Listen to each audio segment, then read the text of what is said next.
Orang guna Shopee Pay Later bukan nak gaya, tetapi sebab perlu. Baru-baru ini Shopee kongsikan data yang agak mengejutkan. 81% pengguna Shopee Pay Later sebenarnya bukan guna untuk beli barang mewah, tetapi untuk beli barang keperluan harian. Betul ke tu? Ramai sangka orang guna sebab nak beli iPhone, baju berjenama ataupun jam mahal. Tapi realitinya, ramai yang guna Shopee Pay Later ni untuk beli susu bayi, lampin pakai buang, barang dapur dan benda yang memang perlu dalam kehidupan seharian. Jadi apa itu Shopee Pay Later sebenarnya? Kalau anda belum biasa dengar, Shopee Pay Later, SPay Later ni ialah sistem beli dulu bayar kemudian yang ada dalam Shopee. Maksudnya anda boleh beli barang sekarang tapi bayar kemudian secara ansuran ikut pelan yang anda pilih. Siapa yang guna Shopee Pay Later ni? Berdasarkan data Shopee, ramai ibu bapa muda guna untuk beli keperluan anak. Golongan pekerja yang sedang tunggu gaji masuk pun ada guna Shopee Pay Later ni. Selain daripada tu, mereka yang bajet bulanan agak ketat tetapi masih perlu beli barang penting. Contohnya, susu anak dah habis, gaji pula minggu depan. Kalau tunggu, anak tak dapat nak minum susu. Jadi,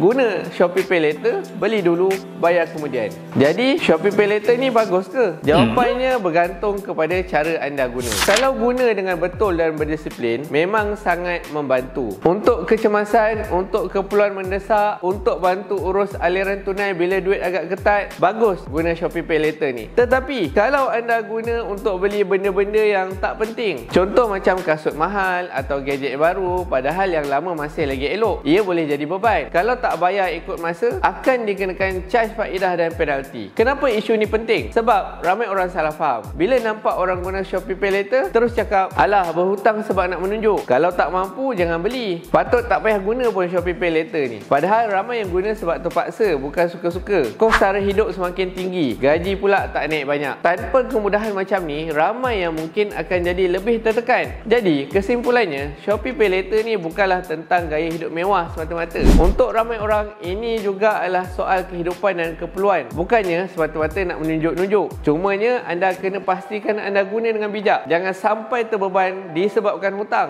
Ingat, hutang ni bukan musuh selagi anda tahu cara urus dengan baik.